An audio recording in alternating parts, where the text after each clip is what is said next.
Hello प्यारे भाइयों और बहनों, आपका महर टीचिंग में स्वागत है। यूजीसी नेट इतिहास के नवीन पाठ्यक्रम है।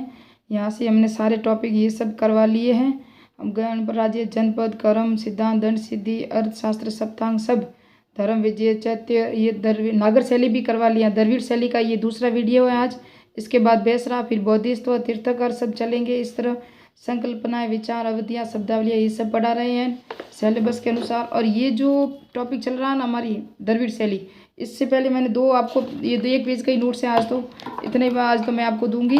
और राष्ट्रकूट काल में जो होती है ना द्रविड़ शैली का क्या क्या विकास था वो भी देख सकते हो आप। ये राष्ट्रकूट मंदिर द्रविड़ शैली में क्या क्या थे, क्योंकि इनको 4 भागों में बांटा गया है, पल्लव, पांड्य, चोल और राष्ट्रकूट। तो इससे पहले ये राजसिंह शैली है। इससे पहले मैंने महेंद्र वर्मन और मामलक शैली दोनों पढ़ा लिए हैं, और वो थी पल्लवकालीन।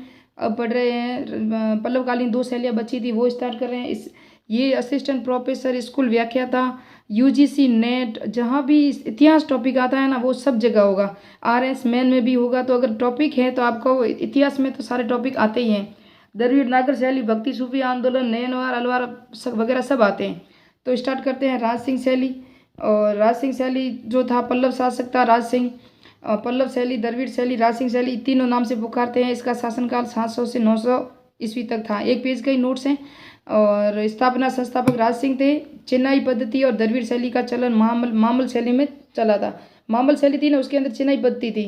पत्थर से चुनाव होता, चुनाई भी की जाती थी मंदिरों के अंदर। इस काल में गुहा मंदिरों के स्थान पर पाषाण खंडों में, यानी कि पत्थर के जो खंड होते हैं जोड़कर स्वतंत्र रूप से मंदिर बनाए। और इसका प्रथम उदाहरण मामलपुर, यानी कि महाबलीपुरम कहते हैं उसे, मामलपुर नाम था पुराना, में स्थित सौर मंदिर। इसका गर्भगृह समुद्र की ओर है। गर्भगृह ये सौर मंदिर है ना, ये भी पल्लवकालीन है और राजसिंह शैली में बना हुआ है। इसका उत्कृष्ट उदाहरण कांची का कैलाश मंदिर। इसका निर्माण पल्लव नरेश राज सिंह के समय हुआ। इसका परिसर पिरामिड आकार का शिखर है, पृथक मंडप बना हुआ। तो पल्लव शैली में मंडपों की विशेषता थी। मंडप जो जिसमें होते थे ना वो पल्लव शैली के थे। मंडपों के साथ साथ फिर शिखर बनने लगे, और शिखर के साथ साथ फिर उसके अंदर गोपुरम बनने लगे। गोपुर थे ना, गोपुरम विशेषता थी, ये पांड्यों की विशेषता थी, है ना। और इसकी विशेषता सिंह स्तंभ, मंडप, शिखर। राजसिंह शैली में कांची का बैकुंठ मंदिर, पेरुमाल का मंदिर और तट मंदिर, ये वेरी इंपॉर्टेंट है। ये सब पल्लवकालीन है और ये द्रविड़ शैली से निर्मित हैं।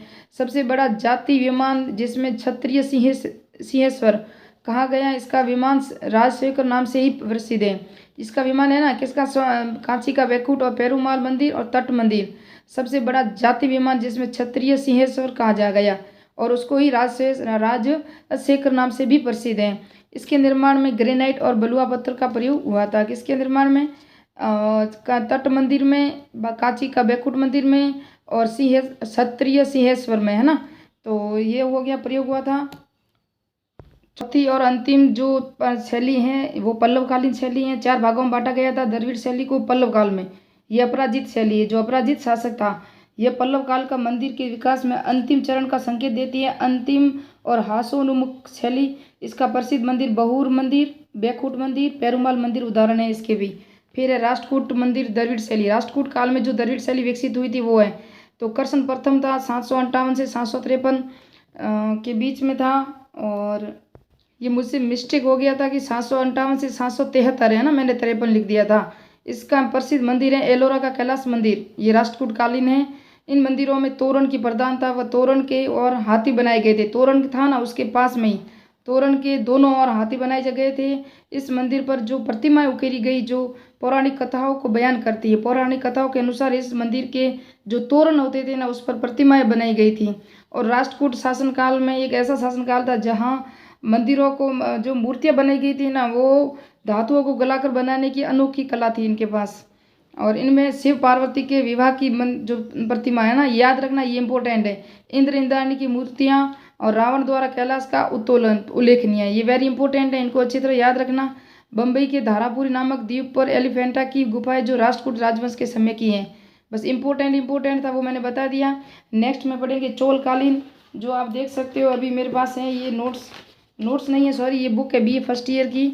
और ये चोलकालीन जो द्रविड़ शैली का जो काल था, अगर आपको पता हो तो मैं नोट्स BA फर्स्ट ईयर की बुक के अनुसार ही बताती हूँ।